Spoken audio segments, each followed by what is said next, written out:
The pregnancy test wasn't mine.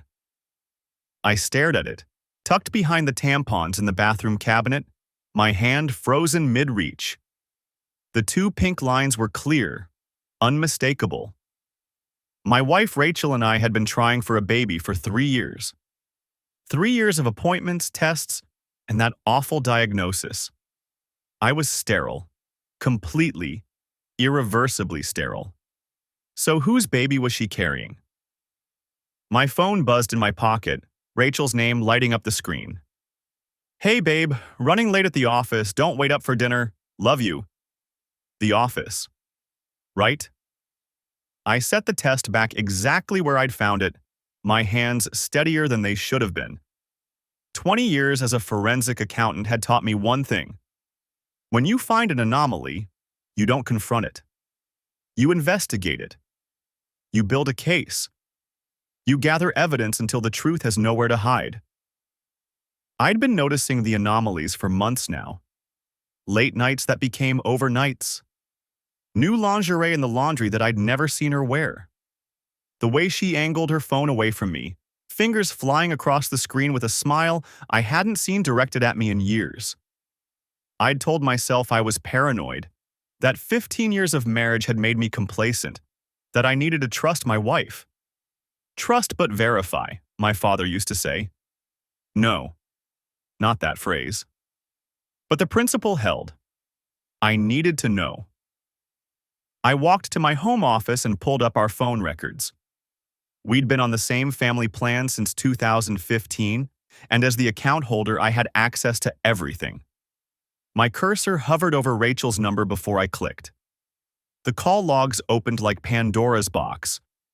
One number appeared again and again, sometimes 5, 6 times a day.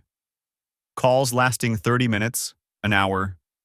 Text messages in the hundreds. The pattern started in March, 6 months ago. Right around the time she'd joined that new gym downtown, I ran the number through a reverse lookup service. Tyler Bennett. Age 32.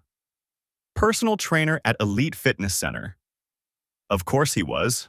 My wife was 43, still beautiful, still turning heads when we went out. Or when we used to go out before she got too busy with work commitments and girls' nights that I was never invited to verify. I was 45, 15 pounds heavier than our wedding day, with reading glasses and a receding hairline that no amount of special shampoo could fix. The math was simple. Cruel, but simple. I pulled up our credit card statements next, organizing them by merchant. Elite Fitness Center appeared monthly, that was expected. But there were other charges. Hotels, the Riverside Inn, 3 different occasions. The Grand Plaza, twice. All during weekday afternoons when she was supposedly at the office. My office at Whitmore & Associates was downtown, only 6 blocks from Rachel's architecture firm. We'd chosen our jobs partly for that reason, back when we were young and couldn't stand to be apart. I'd surprised her at lunch dozens of times over the years. Not recently, though. Not in months. I checked the dates of the hotel charges against my calendar. Every single one fell on a day when I'd been out of town for client meetings. She'd known my schedule. She'd planned around it. The nausea hit me then, a wave of it that sent me stumbling to the bathroom. I gripped the sink, staring at my reflection in the mirror. The same mirror Rachel used every morning, putting on makeup with those careful, precise strokes. Getting beautiful for him. How long had I been the fool? I splashed cold water on my face and returned to my office. If I was going to do this, I was going to do it right. Emotion was the enemy of good investigation. I'd seen dozens of divorce cases in my career, had been called as an expert witness on financial matters more times than I could count. I knew what worked and what didn't. Documentation. Evidence. Irrefutable facts. I created a new folder on my encrypted external hard drive and labeled it Project Verification. Then I started downloading everything. Phone records, credit card statements, bank transactions. I noticed charges to a jewelry store I'd never heard of. Cartier, $1,500 in April. Rachel wasn't wearing any new jewelry, at least not around me. My personal email pinged. A message from Rachel. Forgot to mention staying at Jennifer's tonight. She's having a crisis with Derek. You know how it is. Don't worry about me. Jennifer, her college roommate, still her best friend after 25 years. I opened a new browser window and pulled up Jennifer's social media. Her latest post was from 2 hours ago. A photo of her and Derek at some vineyard upstate, glasses of wine raised to the camera. Anniversary weekend getaway, 20 years with my love. Rachel didn't know I'd added Jennifer as a friend months ago using a fake account. Just another anomaly I'd been tracking. So she wasn't at Jennifer's. She was lying. Again. I picked up my phone and opened the Find My Phone app. We'd set it up years ago for safety. Rachel's location showed her at an address in the suburbs, nowhere near Jennifer's downtown apartment. I plugged the address into Google Maps. The Riverside Inn. The same hotel from the credit card statements. She was there right now.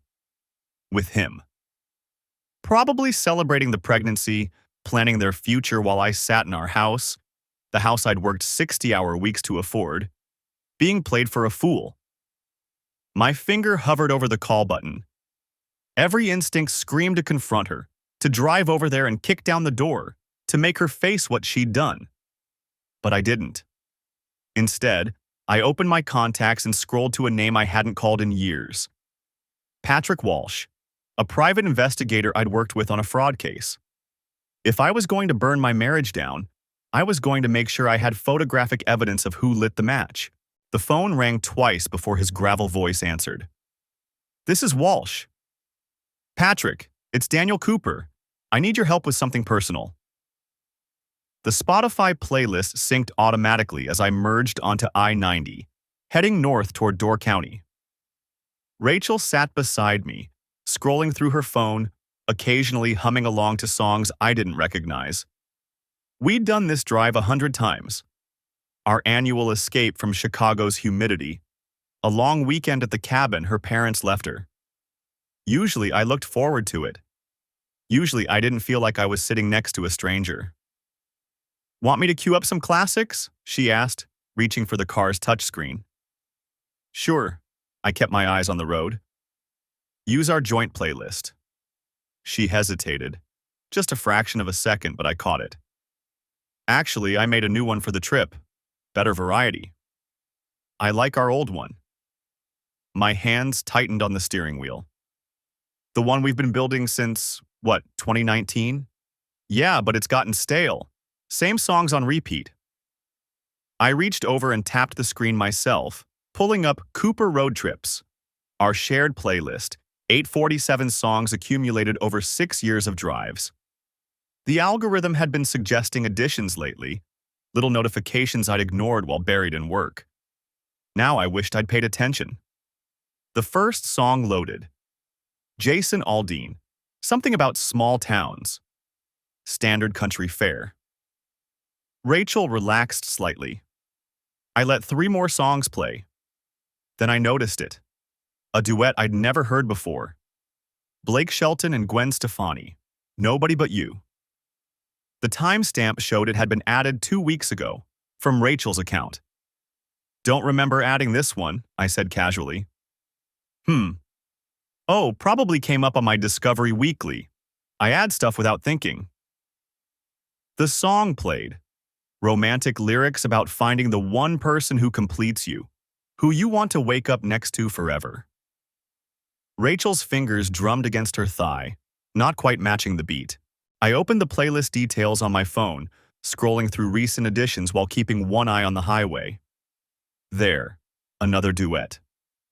Remind Me by Brad Paisley and Carrie Underwood, added 3 weeks ago. Thursday afternoon, 2:47 p.m. I pulled up my calendar. That Thursday I'd been in depositions all day. Rachel had texted me at 3:15 saying she was running errands, would grab dinner herself. My forensic accountant brain kicked into overdrive. I started cataloging. Every duet, every timestamp, cross-referencing with my own calendar and our shared Google timeline. Shallow by Lady Gaga and Bradley Cooper.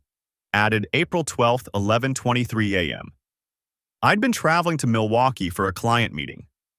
Rachel had taken a personal day. Don't Go Breaking My Heart by Elton John and Kiki D. Added May 3rd, 3:45 p.m. Wednesday. I'd worked late.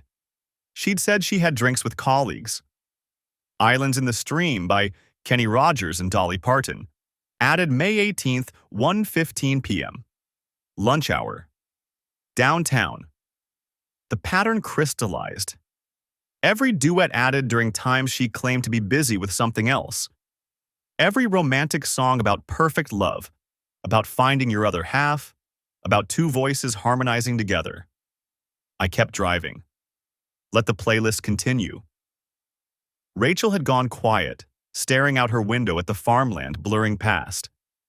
Then I did something that made my stomach drop. I pulled up Spotify on my phone, navigated away from our playlist, and searched for the collaborator section. Our joint playlist showed two contributors, me and Rachel. But Spotify also showed who'd been listening to what. I clicked on Rachel's profile. Her recently played tracks loaded. Mostly solo artists, some podcasts about architecture and design. Normal. But then I noticed something. She'd been listening to several of these duets multiple times. Not just adding them to our playlist, but playing them on repeat. Shallow had been played 47 times in the past month. I scrolled further, found a playlist I didn't recognize. Workout mix. The emoji made my jaw clench. Rachel had never used emojis in playlist names before. Too cutesy, she'd always said. Too juvenile. I opened it. 32 songs. High-energy pop, hip-hop, electronic beats. The kind of music you'd play at a gym. And there, scattered throughout, more duets. Something Bad by Miranda Lambert and Carrie Underwood. Leather and Lace by Stevie Nicks and Don Henley. Up Where We Belong by Joe Cocker and Jennifer Warnes. Each one added from her account. Each one a love song. But here's what made my hands shake. The playlist was collaborative. Two contributors. Rachel Cooper and... I clicked on the other profile. Marcus Wash, Fitness Wash, Elite. The profile picture showed a man in his early 30s, muscular build, holding a kettlebell. The bio read, Personal Trainer, Ors Elite Fitness Center.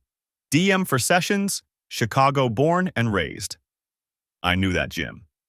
Downtown, 6 blocks from Rachel's architecture firm. 7 blocks from my office at Whitmore and Associates. She joined it 8 months ago, said she wanted to get back in shape, feel better about herself. I'd encouraged her. Even paid for the premium membership as an anniversary gift. My vision tunneled. The highway stretched ahead, endless and gray. I clicked on Marcus Fitness Elite's public playlists. He had dozens, different workout intensities, different moods, different goals. But one caught my eye. Cool down and stretch. I opened it, scrolled through, and there they were, the same duets. Every single one that had been added to our road trip playlist. Nobody But You. Shallow. Don't Go Breaking My Heart. All of them, in the same order, with timestamps that matched within minutes of when they'd appeared on Cooper road trips. They'd been listening together, adding songs to their shared workout playlist, and Rachel had been copying them to ours. Probably didn't even think about it. Probably so wrapped up in whatever fantasy she was living that she forgot her husband had access to the same data. You okay? Rachel's voice cut through my thoughts. You're gripping the wheel pretty hard. I forced my hands to relax. Fine, just tired. Want me to drive? No. The word came out harsher than intended. I softened my tone. No, I'm good. Let's just listen to the music. She settled back, seemingly satisfied. I let the playlist continue. Made mental notes of every duet, every timestamp, every piece of evidence. The same methodical approach I used with financial fraud cases. Document everything. Build the timeline. Establish the pattern. We passed a rest stop. I didn't pull over. Another duet started. Picture by Kid Rock and Sheryl Crow. Added 6 days ago. Saturday morning, 9:47 a.m. I'd been at the office catching up on paperwork. Rachel had said she was going to the gym, then grocery shopping. The lyrics talked about missing someone, about drinking to forget, about wishing things were different. Rachel shifted in her seat, reached for the volume dial. Actually, I said, stopping her hand, I like this one. She pulled back. Since when? You hate Kid Rock. Maybe I'm expanding my horizons. The song played through. I watched her from the corner of my eye. She stared straight ahead, jaw tight, fingers twisted together in her lap. When it ended, I scrolled forward in the playlist manually. Found another duet. Whiskey Lullaby by Brad Paisley and Alison Krauss. A song about infidelity, about drinking yourself to death over lost love, about two people destroyed by betrayal. Rachel's hand shot out, hitting skip before the first verse finished. Hey, I said mildly. I wanted to hear that. It's depressing. We're supposed to be having a nice weekend. Right, a nice weekend. I pulled the song back up, let it start again. You added it, though, 3 weeks ago. Must have liked it then. Her face went pale. I don't remember adding that. Spotify doesn't lie, see? I held up my phone, showing her the timestamp. May 29th, 2:13 p.m., your account. She grabbed her own phone, fingers flying. Probably checking her playlist, confirming what I already knew. When she looked up, her expression had shifted. Defensive now, cornered. So what? I add lots of songs. Doesn't mean I want to hear them right now. I let it play. The lyrics filled the car. A woman putting on her makeup, trying to look beautiful for a man who doesn't see her anymore. A man drinking whiskey to forget what he's done. Both of them ending up dead. Together in death because they couldn't be together in life. Rachel's breathing had gone shallow. I skipped forward again. Another duet. And another. Each one a little piece of evidence. A little window into whatever she'd been building with Marcus Fitness Elite while I worked late and traveled for clients and trusted her completely. Daniel. Her voice cracked. What are you doing? Listening to our playlist. I kept my tone neutral, professional. The same voice I used when presenting findings to clients. The one we built together. Just noticing some interesting additions lately. Lots of duets. Stop it. Stop what? Listening to music? You're being weird. You're scaring me. I almost laughed. She was scared. After months of lying, of sneaking around, of building playlists with another man and then copying them to ours like I wouldn't notice. She was scared. We should talk, I said quietly. About what? About Marcus. The color drained from her face. Not gradually, all at once like someone had pulled a plug. What? Her voice came out thin, papery. I kept my eyes on the road. Highway 42 stretched ahead, straight and unforgiving. Marcus, the guy you've been making playlists with, the one from Elite Fitness Center. Daniel, I don't, when you say nothing at all, added March 14th at 2:47 p.m. You told me you were at the fabric store in Wicker Park that afternoon, remember? Took you 3 hours to pick out curtain samples. I glanced at the phone in my lap, though I'd memorized every detail. Funny thing about collaborative playlists, they show timestamps and usernames. Her hands twisted in her lap. You're going through my Spotify? Our Spotify, joint account, remember? You set it up so we could share music. The irony tasted like copper. Turns out you were sharing it with someone else too. It's not, he's just a friend from the gym. I laughed. Actually laughed. The sound surprised even me. A friend. Right. Let's talk about your friendship then. I tapped the phone screen. Endless love. Added April 2nd at 11:23 a.m. That was a Tuesday. You called in sick to work that day. Said you had a migraine. I did have The Prayer. Celine Dion and Andrea Bocelli. April 18th, 9:34 p.m. I was in Milwaukee for the Hartman audit. You said you were having a quiet night at home. I let that hang in the air between us. Were you home, Rachel? Silence. Shallow, from A Star is Born. May 6th, 2:15 p.m.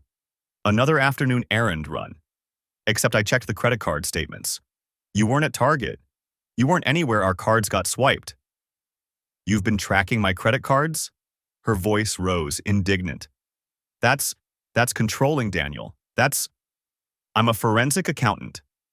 The words came out flat, dead. It's literally what I do. Find patterns, follow the money, trace the timeline. I merged onto Highway 57, heading south. Back toward Chicago. Back toward everything that was about to end. Want to know what else I found? She didn't answer. Her breathing had gone shallow. Marcus Fitness Elite. That's his username, public profile. Took me about 30 seconds to find it. He's got his own playlists. Workout motivation. Sunday morning vibes. And one called R&M. I felt her flinch beside me. R&M, Rachel and Marcus. Cute. Daniel, the songs match. Every single duet you added to our playlist? It's on his too. Same timestamps. You were listening together. I kept my voice level, clinical. The way I'd present findings to a client. But here's my favorite part. He's got a playlist called Road Trip Ready, added May 23rd. Right after you suggested we do Door County this year, instead of our usual Napa trip.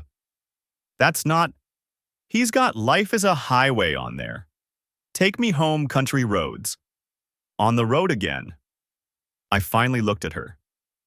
Were you planning to tell him about our trip? Or were you just workshopping your next getaway with him? Her eyes were wet. You don't understand. Then explain it to me. I pulled into the right lane, slowing down. We had 3 hours back to Chicago. Plenty of time. Explain why you're making romantic playlists with a 32-year-old personal trainer. Explain the timestamps that line up with your errands. Explain why his public library has every love song you've added to our playlist in the last 4 months. We just connected. About music. About what, Rachel? About life? About feelings? I heard the edge creeping into my voice, fought to control it. Did you connect about the baby? She went rigid. Yeah, I know about that too. Kinda hard to miss a positive pregnancy test in our bathroom cabinet. I gripped the steering wheel harder. I'm sterile. 3 years of trying, remember? 3 years of doctors telling us my count was too low. My motility was garbage. 3 years of you crying every month when your period came. Daniel, please. So, when I found that test, I knew. I knew before I found anything else. But I'm thorough. It's what I do. So I looked. The highway blurred slightly. I blinked hard. Phone records going back 6 months. Hundreds of texts to a number registered to Tyler Bennett. That's his real name, by the way. Marcus is just his gym persona. How did you... Patrick Walsh, private investigator, old contact from a fraud case in 2019. I'd called him the same night I found the test. He's been following you for 2 weeks. Got some great photos. You and Tyler at the Riverside Inn. That place you supposedly never heard of when I mentioned it last month. She made a small sound, almost a whimper. The jewelry purchase, April 9th. $1,500 at Cartier. I never saw you wear anything new, so I figured it was for him. Patrick confirmed it. Got a photo of Tyler wearing a very nice watch. Silver band. Blue face. Same model as the charge on our card. I was going to tell you, When? The word came out sharp. When were you going to tell me? Before the baby came? After? Were you going to pretend it was mine? Let me raise another man's kid while you kept sneaking off to your errands? It's not like that. Then what's it like? I hit the steering wheel. Once. The horn blared briefly. Explain it to me, Rachel. Use small words. I'm just a dumb accountant who can't keep his wife satisfied. You're never home. You're always working, always buried in spreadsheets, and I work downtown, 6 blocks from your office, 6 blocks from your gym. We're in the same part of the city 40 hours a week, and you couldn't find time for me, but you found time for Tyler. I pulled up the Spotify app again. Let's keep going. Ain't no mountain high enough. June 1st, 10:47 a.m. That was the day of your supposed dentist appointment. I did go to the dentist. For 3 hours? Your cleaning takes 45 minutes. I've been going to Dr. Peterson with you for a decade. I scrolled down. Islands in the stream. June 15th, 3:22 p.m. My birthday. You said you were picking up my cake. Her face crumpled. Daniel, did you sing along with him? In his car or his apartment or whatever hotel room you were in that afternoon? My voice cracked. I cleared my throat. Did you think about me at all? Waiting at home for my birthday cake while you were harmonizing with your trainer? I'm sorry. Don't go breaking my heart. I had to laugh again. Bitter, harsh. June 28th, 7:15 p.m., last week. I was working late on the Stevenson merger.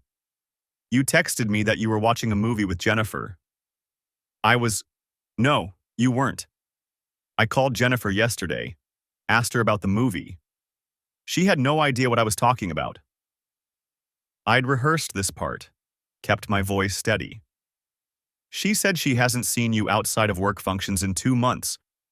So who were you really with, Rachel? Who were you really watching movies with? She was crying now, full, heaving sobs. How long? I asked. How long have you been sleeping with him? March. Barely a whisper. Since March. 4 months. 4 months of lies. 4 months of errands and migraines and girls' nights. 4 months of her adding love songs to our playlist while making another one with him. The baby, I said. How far along? 10 weeks. I did the math.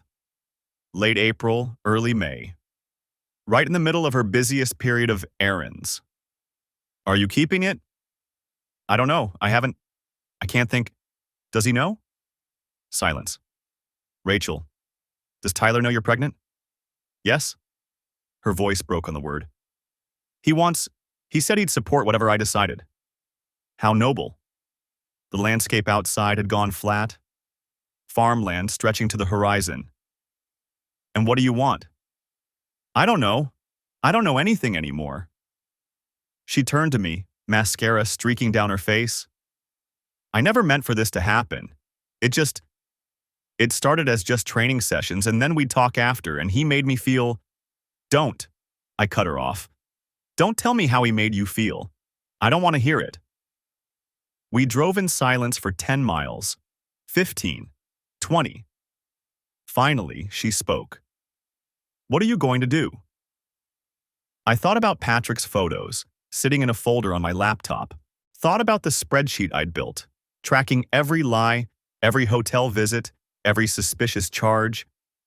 Thought about the phone records, the Spotify timestamps, the jewelry receipt. Thought about 15 years of marriage ending because of a collaborative playlist. I haven't decided yet, I lied. I'd already decided. The moment I saw those duets, those matching timestamps, those love songs she'd never added for me, I'd decided. I just hadn't told her yet. The silence in the car felt alive, breathing between us like a third passenger. Rachel stared out the window, her hand pressed against her stomach in that protective gesture I'd seen pregnant women make 1,000 times in movies. The gesture that should have been mine to witness, mine to cherish. I pulled back onto the highway, heading south toward Chicago. The Spotify playlist had gone quiet after Endless Love, the last duet I'd thrown at her before she cracked. My phone sat in the cup holder, screen dark, but I could feel it there, waiting. "What are you going to do?" Rachel's voice was small, unfamiliar. "Haven't decided." The lie came out smooth, practiced. I'd been planning this for 3 days, since the pregnancy test. Since Patrick Walsh's first email with timestamps and hotel receipts. She turned to look at me, mascara smudged under her eyes. "Daniel, please, we can talk about this. We can..." "Talk?" I kept my eyes on the road, hands at 10 and 2. Professional, controlled. "You want to talk now? After 4 months of screwing your personal trainer while I was working downtown?" "6 blocks away, Rachel." "6 blocks." I know. Her voice broke. It happened. He was there and you were always working and... Don't. The word came out sharp enough to cut. Don't make this about my job. Don't make this about anything except what you chose to do. The GPS estimated 2 hours and 43 minutes to home. I'd driven this route dozens of times over our 15 years together. Annual trips to Door County, the place where I'd proposed on a sunset beach, where we'd celebrated our 5th anniversary, our 10th. Where we'd talked about bringing our future children someday.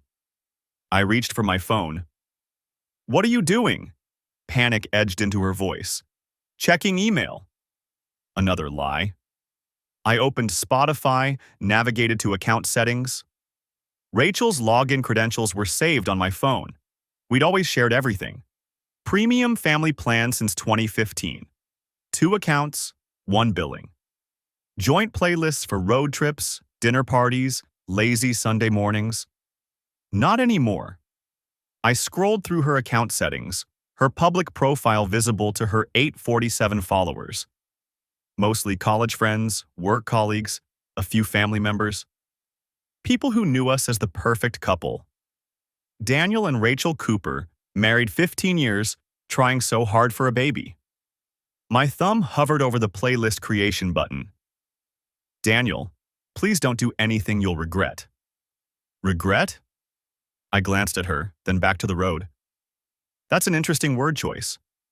Tell me, Rachel, do you regret it? Any of it?" She was quiet for a long moment. "I regret hurting you." "That's not what I asked." More silence. Answer enough. I created a new playlist, titled it, "The Truth About Rachel Cooper." Public setting. Shareable. Then I started searching. "Before He Cheats" by Carrie Underwood. Added. "Goodbye Earl" by the Dixie Chicks. Added. "You Ought to Know" by Alanis Morissette. Added. "Irreplaceable" by Beyoncé. Added. Rachel's phone buzzed. She pulled it from her purse, looked at the screen, and her face went white. "Daniel, what are you doing?" "Curating. It's what we do, isn't it? Share music, share our lives." I added "Fighter" by Christina Aguilera. "I'm just being honest about what we're sharing now." "Please stop." "Like you stopped?" "When exactly did you stop, Rachel? Was it before or after you copied Tyler's love songs to our playlist? Before or after you let him put a baby in you that I can never give you?" My voice stayed level, clinical. The same tone I used when presenting evidence of embezzlement to corporate boards. Just facts. Just data points. Her phone kept buzzing. Notifications from Spotify followers, seeing the new playlist, seeing the updates to her profile. I wasn't done. I added "So What" by Pink. "Since You Been Gone" by Kelly Clarkson. "We Are Never Getting Back Together" by Taylor Swift. 23 songs. One for each day since I'd found the pregnancy test, since my world had reorganized itself around this new center of gravity. "Daniel, people are messaging me. They're asking what's going on." "Tell them the truth. You're good at secrets, but maybe try honesty for once." I saved the playlist, shared it to her profile story. Then I opened her account settings again, scrolling down to subscription management. What are you? No, Daniel, no. I canceled the premium subscription, effective immediately. Her account would revert to free tier, ads every few songs, no offline listening, limited skips. The family plan we'd maintained for 8 years, gone with a single tap. Rachel was crying now, really crying, her phone lighting up constantly with notifications. Messages from her college friends, her work colleagues, probably her mother. Everyone seeing the playlist, seeing the cancellation, watching our marriage implode in real time through Spotify updates. You're being cruel. I'm being honest. I merged into the right lane, passing a semi. There's a difference. My phone buzzed. A text from Patrick Walsh. Got the final photos. Check your email. You're going to want to see these. I didn't open it. Not yet. Not while driving. Not with Rachel in the car. But I knew what they'd show. Patrick had been following Tyler for the past 2 days, documenting his movements, his life. The life that was about to get very complicated. I need you to understand something, I said, my voice still that same flat professional tone. I've spent 20 years finding hidden money, uncovering fraud, documenting lies. I'm very, very good at it.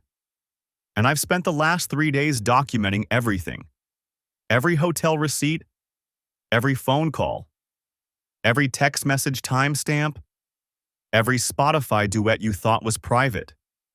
Rachel's breathing had gone shallow, panicked. I have photographs of you and Tyler at the Riverside Inn. 3 separate occasions. I have credit card statements showing charges at Elite Fitness Center that don't match any guest passes or membership fees because you were paying for his protein shakes, weren't you? I have phone records showing 247 calls and texts since March 15th. I have GPS data from your car showing trips to his apartment in Lakeview on days you told me you were running errands. How did you find my phone? Family sharing plan. You never turned it off. I smiled, but there was nothing warm in it. We shared everything, remember? She was shaking now, her hand still pressed to her stomach. Protecting Tyler's baby. The baby that should have been impossible. The baby that proved every lie. I want a divorce, I said.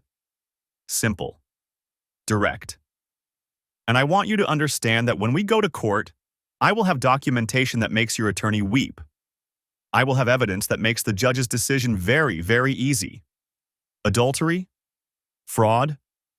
You signed our tax returns claiming medical expenses for fertility treatments while you were sleeping with someone else. That's a felony, Rachel. That's jail time. You wouldn't. Try me. I took the exit toward I-94, joining the flow of traffic heading south. I've already sent copies of everything to my attorney.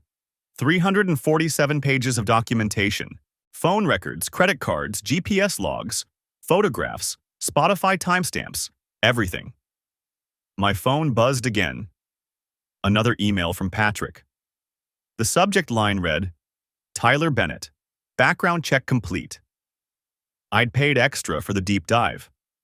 Criminal history, employment records, financial status, relationship history. Everything Patrick could dig up on the man who destroyed my marriage. What about the baby? Rachel's voice was barely a whisper. What about it? Will you tell people? About Tyler? I thought about that. Thought about her family, her friends, her colleagues at the architecture firm. Thought about the humiliation of everyone knowing she'd gotten pregnant by her personal trainer while her husband was sterile. Thought about the social fallout, the whispers, the pitying looks. I don't have to tell anyone, I said quietly. You already did. That Spotify playlist? Those duets with Marcus Fitness Elite? Your followers can see his profile. They can see his bio. Tyler Bennett, personal trainer, Elite Fitness Center. They can do the math, Rachel. They're probably doing it right now. Her phone wouldn't stop buzzing. Message after message, notification after notification. Our marriage ending in real time, broadcast through music sharing and social media. I'm sorry, she whispered. I'm so sorry. No, you're not. You're sorry you got caught. I merged onto I-94, the Chicago skyline visible in the distance. There's a difference. We drove in silence for another hour. Rachel's phone eventually stopped buzzing. She'd turned it off, unable to handle the constant notifications. My phone sat quiet in the cup holder, Patrick's emails waiting to be read. I thought about revenge, about the Spotify playlist broadcasting her betrayal, about the canceled premium subscription, the petty satisfaction of forcing ads into her music, about the documentation waiting to destroy her in divorce court. But mostly I thought about the pregnancy test, still sitting in my home office desk drawer. Physical evidence, proof of the impossible, proof that everything I'd believed about my life was a lie. The GPS showed 43 minutes to home. 43 minutes until I could open Patrick's emails, review the final evidence, plan the next steps. 43 minutes until I could stop pretending to be calm. The silence in the car stretched for another mile before Rachel's hand moved toward the radio. I caught her wrist. "Don't," I said. Her arm dropped back to her lap. Through the windshield, the highway unspooled ahead of us, endless and gray. 3 hours back to Chicago. 3 hours sitting next to a stranger wearing my wife's face. My phone buzzed in the cup holder. I'd turned off notifications for the Spotify playlist. Watching the shares and comments climb had stopped being satisfying somewhere around the 200 mark. But this was a text from Patrick Walsh. "Background check complete. Call when you can." I pocketed the phone. Whatever Patrick had found could wait until I wasn't piloting 2 tons of metal at 70 miles per hour with my hands shaking. "Daniel," Rachel's voice was small, "can we at least talk about—" "No. You don't even know what I was going to—" "I don't care." I kept my eyes on the road. "There's nothing you can say that I want to hear." She turned toward her window. In my peripheral vision, I watched her reflection in the glass. Jaw tight, one hand pressed against her stomach. That unconscious gesture pregnant women make, protecting something that shouldn't exist. My phone buzzed again. Then again. I ignored it. The highway signs counted down the miles. Door County fell away behind us. That whole performance of a marriage retreat dissolving like it had never happened. 24 hours ago, I'd been looking forward to this trip. Apple picking, wine tasting. Maybe a walk along the shore at sunset, holding hands like we used to. God, I was pathetic. My phone was going off constantly now, a steady vibration against my thigh. I pulled it out at the next rest stop, putting the car in park under a flickering streetlight. 17 missed calls. All from the same number. Not Patrick. Not anyone in my contacts. I showed Rachel the screen. "This you? Calling from Tyler's phone?" She looked at the number and went pale. "No, that's not... Daniel, I don't know whose number that is." "Right." I deleted the notifications and pulled back onto the highway. The calls stopped. For about 10 minutes. Then my phone rang again, this time from a different number. I let it go to voicemail. Then another number. Another voicemail. By the time we crossed into Illinois, I'd received calls from 6 different numbers, none of them saved in my contacts. Rachel was staring at her own phone, her face illuminated by the blue glow. "Daniel, something's wrong." "You think?" "No, I mean," she held up her screen. "I'm getting messages. A lot of messages." I glanced over. Her notifications were cascading, dozens of them, the phone vibrating continuously in her hand. "From who?" "Everyone." Her voice had gone thin. "My mom, my sister, people from work. They're all asking about—" She stopped. "About what?" She didn't answer, just kept scrolling, her face getting whiter with each swipe. My phone rang again. This time I recognized the number.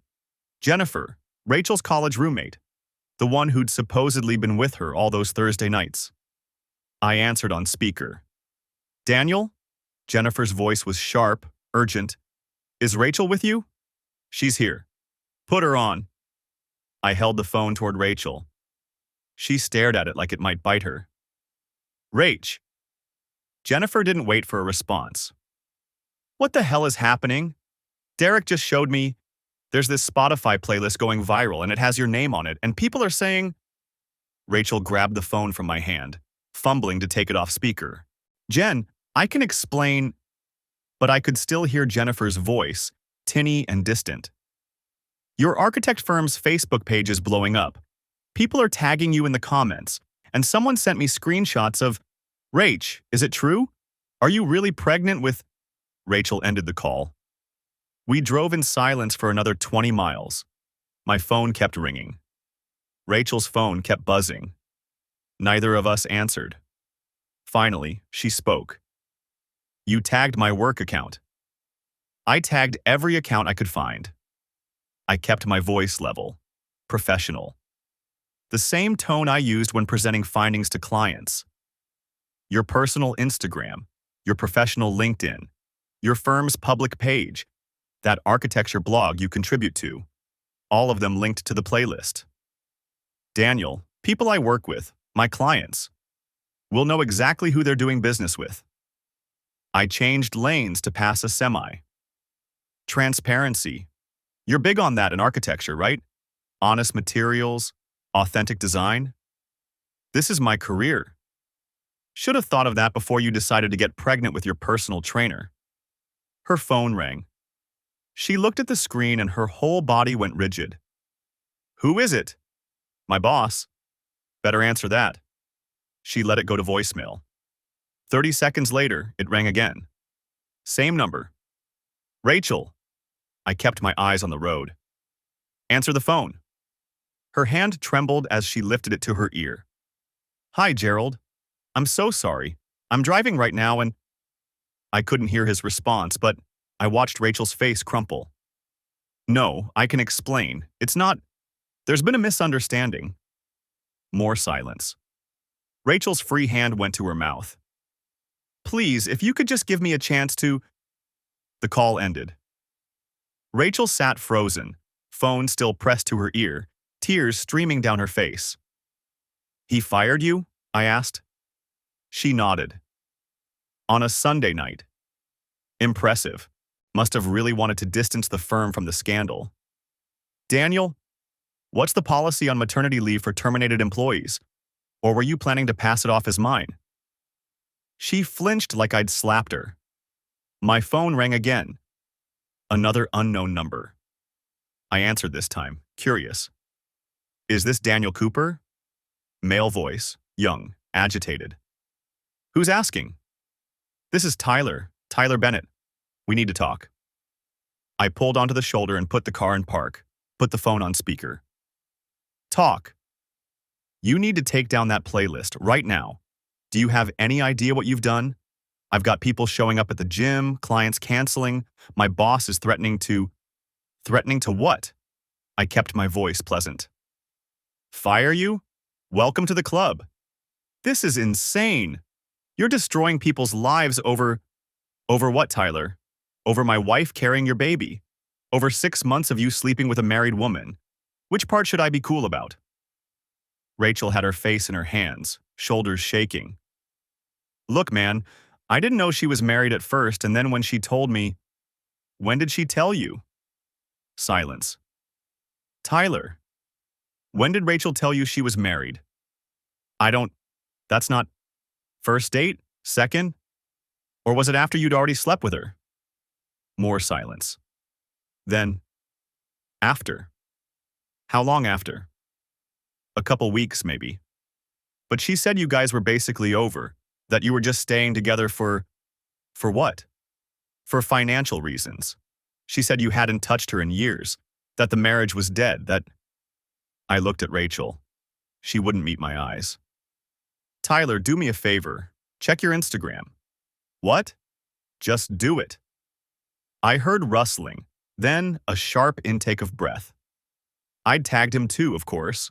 Tagged every social media account Patrick had found in the background check. Tyler's personal training business page, His fitness influencer Instagram with its 40,000 followers, all of them now flooded with comments linking back to the playlist, to Rachel's name, to the timeline of the affair. "You son of a—" "That's my wife you're talking about," I said. "Oh wait, not for much longer." I ended the call. Rachel was sobbing now, full body shudders that shook the car. Her phone kept buzzing. Mine kept ringing. The digital wildfire we'd built together, her affair, my evidence, the internet's appetite for scandal, was consuming everything in its path. I pulled back onto the highway. 2 more hours to Chicago. 2 more hours until I could walk away from this car, this woman, this burning wreckage of a marriage. My phone buzzed with a text from Patrick. "Call me ASAP. Found something you need to know about Bennett." I pocketed it and drove. Whatever Patrick had found, it could wait until I got home. Until I got to what used to be home. The phone wouldn't stop buzzing against the nightstand. I'd silenced it hours ago, but the vibrations kept coming in waves. Every few minutes, another cluster of notifications that made the whole wooden surface hum like an angry hornet's nest. 3:17 in the morning. I sat in the home office with the lights off, laptop screen casting everything in cold blue, watching the social media metrics climb. The playlist had been shared 2,147 times. Rachel's tagged posts had generated 1,203 comments across platforms. Tyler's gym page had lost 43 followers in the past hour alone. My phone lit up again. Another unknown number. That made 11 different ones since midnight. I let it go to voicemail. The documentation folders were still open on my screen. All 347 pages of evidence organized by category, date, transaction type. I'd been staring at the fertility treatment receipts for the past 20 minutes. Joint tax returns claiming medical deductions for procedures designed to fix a problem that didn't exist. Rachel had signed every form, claimed every deduction, looked me in the eye for 3 years while we pretended my body was the obstacle. The nausea came in waves now. Not the sharp spike of discovery, but a low constant roll. My email dinged. Patrick Walsh, sent at 3:04 a.m. Daniel, got the background report on Bennett. Sending encrypted file. Password is your case number. Call me when you read it. Doesn't matter what time. I downloaded the attachment, entered the 12-digit code Patrick had assigned when I first hired him. The PDF opened to a professional header. Walsh Investigations. Confidential background report. Tyler James Bennett. Dobie. April 15, 1992. Current residence. 2847 Oakmont Avenue, Apartment 12B. Standard information filled the first 3 pages. Education history. Associate's degree from community college. Personal training certification from some online academy. Employment record. Bounced between 4 different gyms in 7 years. Credit score in the low 600s. 2 evictions. One from 2019, another from 2021, then page 4. Marital status, married. The words didn't process immediately. I read them again, then a third time. Married to Vanessa Lynn Bennett, née Parker, since June 2018. Current residence, same address as subject. My hands had gone numb. I scrolled down. Patrick had included screenshots. Tyler's Facebook profile, privacy settings apparently loose enough to mine. Photos from 2018, Tyler in a tuxedo, arm around a blonde woman in a white dress. More recent posts, Tyler and Vanessa at a restaurant 3 weeks ago, her tagged in the photo. Vanessa's own profile, public and full of couple photos spanning years. Their anniversary post from 2 months ago. 6 years with my best friend. Love you forever, babe. I clicked through the images. Vanessa Bennett looked younger than Rachel, maybe late 20s. Pretty in a girl next door way, with that specific smile people have when they don't know they're being lied to. I recognized that smile. I'd worn it myself for months. The phone buzzed again. Same unknown number that had called 4 times already. This time I answered. Mr. Cooper? A woman's voice, tight with something between anger and desperation. This is Vanessa Bennett. I think we need to talk. The home office suddenly felt very small. I stood up, moved to the window, looked out at the dark street. How did you get this number?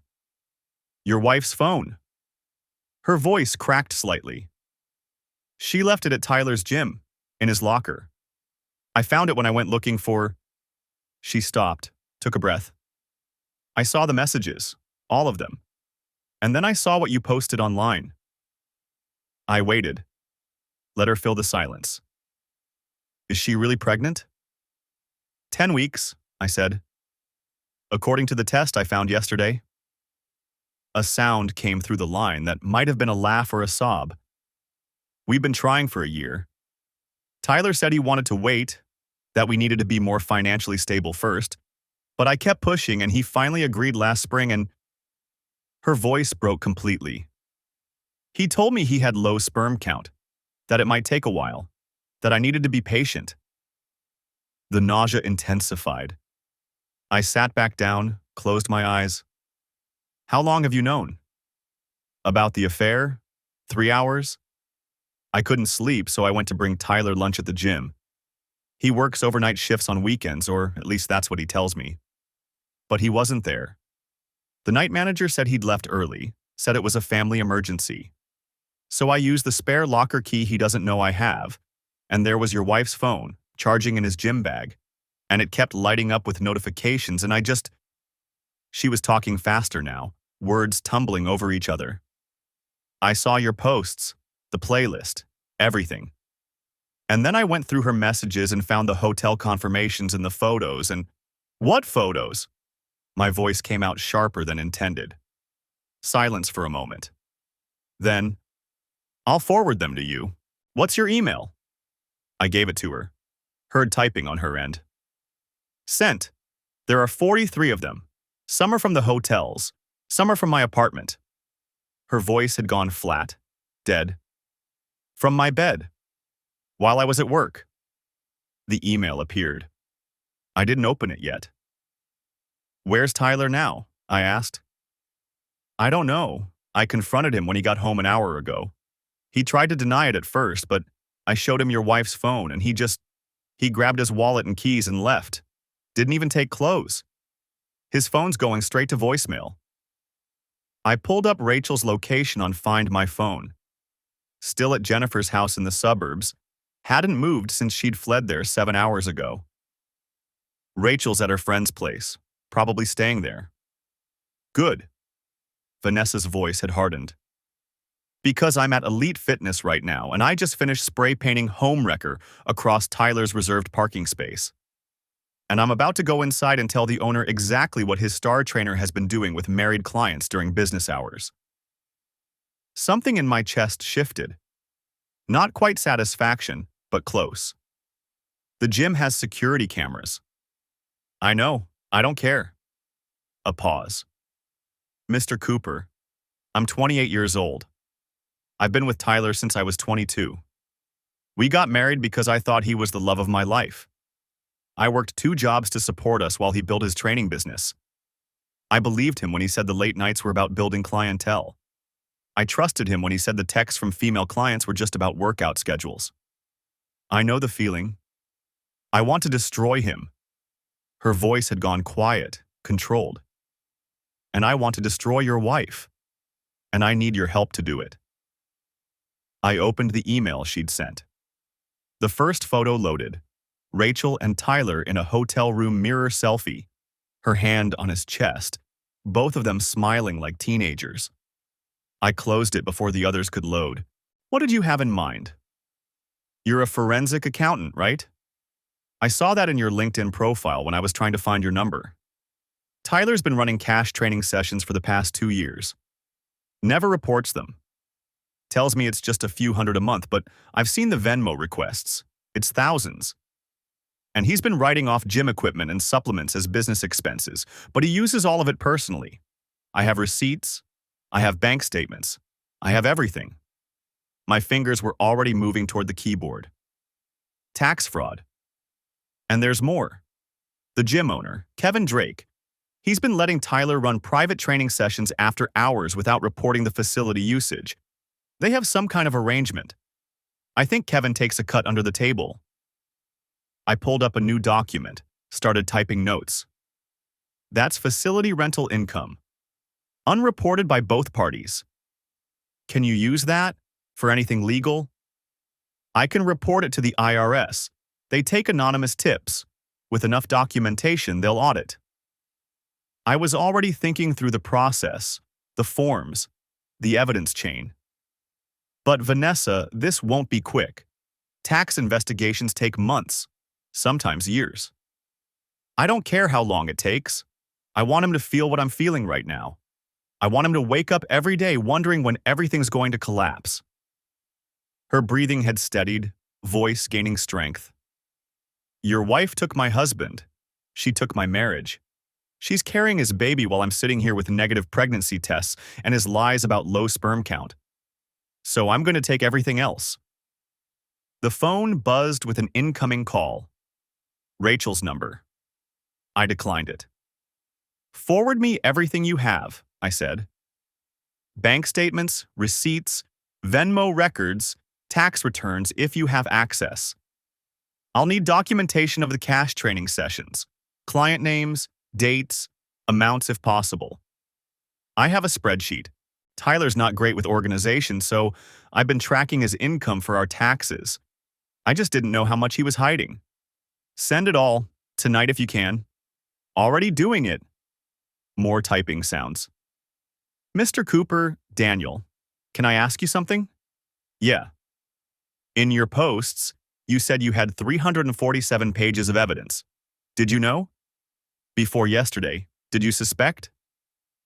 I thought about the question, about all the late evenings Rachel had spent at the gym, the new clothes, the way she'd started styling her hair differently. The distance that had grown so gradually, I'd convinced myself it was normal, just marriage settling into comfortable routine. No, I said. I didn't know. Me neither. A long pause. We're idiots, aren't we? We trusted people we loved. That's not idiotic. It feels idiotic right now. My email dinged repeatedly, Vanessa's documents coming through in a flood. I opened the first one. A spreadsheet with 3 years of meticulous income tracking, color-coded by source. Cash sessions highlighted in yellow. Thousands of dollars per month, none of it reported. Vanessa, this is good. This is really good. Use it. Use all of it. I want him to pay. Her voice cracked again. I want them both to pay. They will, I said, and meant it. After we hung up, I sat in the dark office for a long time, watching the files download. Rachel's phone buzzed again, another call I didn't answer. Outside, the street remained empty, the world still asleep. But I was awake, and I was working. And by morning, I'd have 2 tax fraud reports ready to file. The divorce took 8 months to finalize. Rachel fought it at first, hired an attorney who tried to argue that my social media posts constituted harassment, that I'd damaged her reputation and career prospects. Her lawyer filed a motion claiming I'd violated her privacy by accessing our shared phone records and financial accounts. The judge took one look at Patrick Walsh's documentation and dismissed every claim. Adultery was still adultery. Fraud was still fraud. And joint accounts meant joint access, no matter how much Rachel's attorney tried to spin it otherwise. She lost the house, lost her claim to my retirement accounts, lost any chance at alimony when the fertility treatment tax fraud came to light. Turned out falsifying medical deductions while conducting an affair didn't play well in court. Her attorney did manage to negotiate away the criminal charges, but only because Rachel agreed to pay back every cent we'd claimed, plus penalties. The baby was born in February. A boy. Tyler's parents sent me a birth announcement, apparently unaware of the circumstances. I threw it away without opening the envelope. Vanessa Bennett's tax fraud report triggered an IRS audit that expanded to include Elite Fitness Center and its owner, Kevin Drake. Last I heard, Tyler owed $47,000 in back taxes and penalties. The gym lost its business license. Kevin Drake filed for bankruptcy. Vanessa divorced Tyler 3 months after I divorced Rachel. She sent me a card when it finalized. Just 2 words. We survived. I kept it. Jennifer called me once about 6 months after everything imploded. Said Rachel was struggling, living with her parents, working freelance architecture jobs for a quarter of what she used to make. Said the baby was healthy but Tyler wasn't involved, had moved back to his hometown in Ohio to escape the scandal. Jennifer asked if I felt guilty about what I'd done, about the public exposure, the social media campaign, the calculated destruction of 2 lives. I told her the truth. No. I'd spent 15 years building a marriage on trust, only to discover it was built on lies. Rachel had made her choices. Tyler had made his. I'd simply documented the consequences. But the playlist, Jennifer said, making it all public like that, wasn't that cruel? I thought about the duets Rachel had added to our road trip playlist while sitting in hotel rooms with another man. Thought about her copying love songs from Tyler's account to mine, probably not even thinking about it. So comfortable in her deception that she'd stopped being careful. She made our private life public first, I said. She just didn't realize it. Jennifer didn't call again after that. 2 years later, I was having coffee at a place in Wicker Park when I saw Vanessa Bennett walk in. She looked different, hair shorter, dressed in business casual, carrying a leather portfolio. She didn't notice me at first, too focused on her phone. I almost let her leave without saying anything. We'd exchanged a few emails during the divorce proceedings, coordinating evidence and documentation, but we'd never actually met in person. Our entire alliance had existed in spreadsheets and legal filings and late-night phone calls fueled by anger and betrayal. But something made me stand up. Vanessa? She turned, confused for a moment. Then recognition dawned. Daniel? Wow. Hi. We sat at a corner table, 2 strangers bound by the worst moments of our lives, trying to make small talk. She'd gone back to school, was finishing a business degree, had a new job at a marketing firm, was dating someone, nothing serious yet, taking it slow. What about you? She asked. I'd thrown myself into work after the divorce, made partner at Whitmore and Associates, bought a condo downtown, smaller than the house but mine alone. Started running in the mornings, lost the weight I'd been carrying, got contacts to replace the reading glasses. I'm okay, I said. Better than okay, actually. She smiled, and it was genuine. Good. You deserve that. We talked for an hour. Carefully avoided mentioning Rachel or Tyler directly, but they hung in the air between us anyway. The ghosts of who we used to be, the people who'd trusted too much and verified too late. As we were leaving, Vanessa paused at the door. Can I ask you something? Do you ever regret it? The way you handled everything? I'd been asked that question a dozen times by different people. Friends who thought I'd gone too far. Colleagues who'd seen the social media posts and raised eyebrows. My own attorney, who'd advised a quieter approach. No, I said. I regret marrying someone who could lie to me for months. I regret not seeing the signs earlier. But exposing the truth? Making sure there were consequences? I shook my head. That's the only part I don't regret. Vanessa nodded slowly. Me too. People think we were vindictive. Maybe we were. But they weren't the ones who found out their entire lives were lies.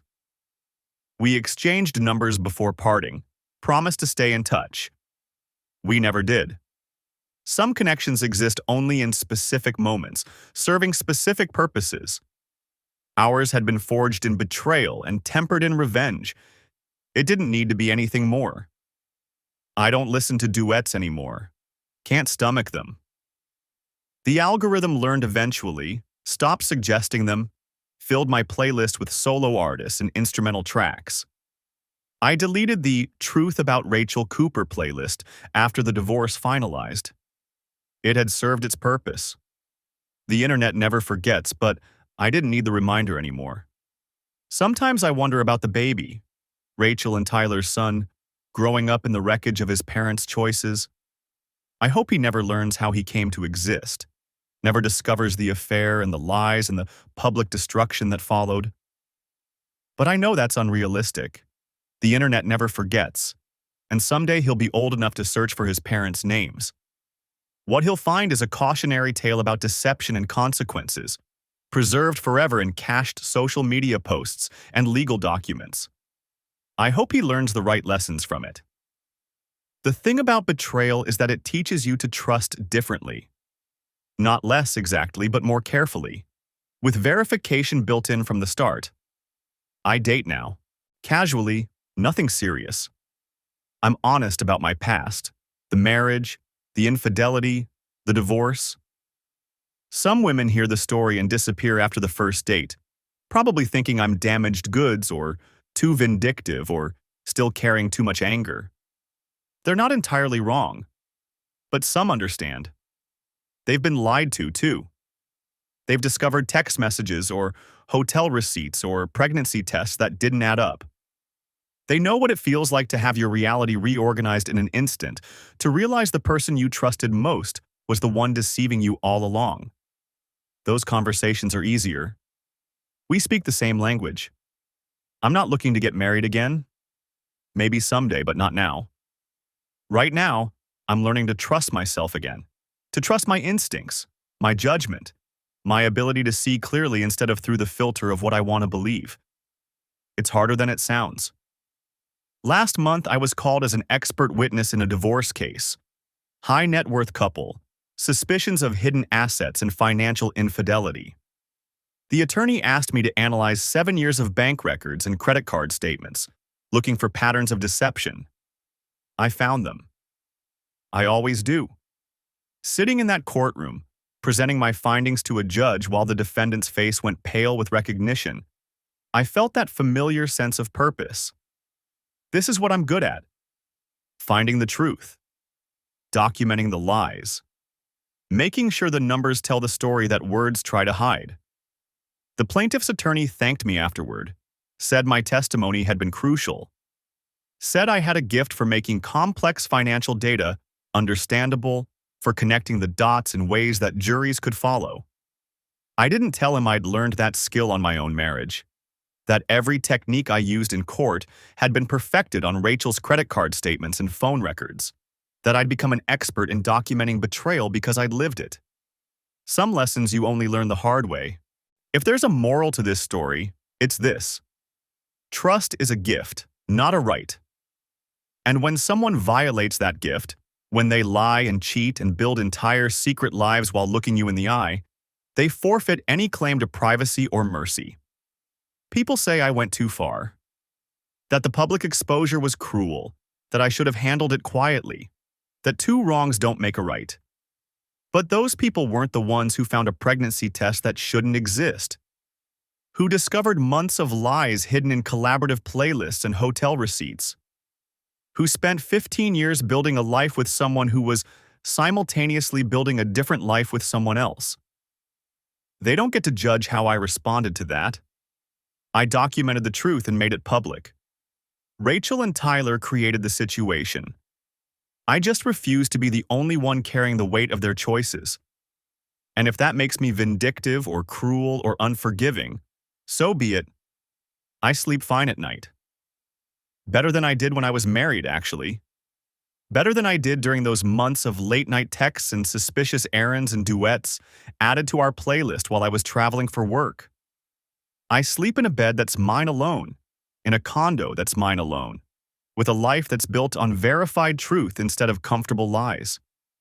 And every morning I wake up and choose to trust that version of myself, the one who refused to be a fool, who demanded consequences, who understood that some betrayals are too fundamental to forgive.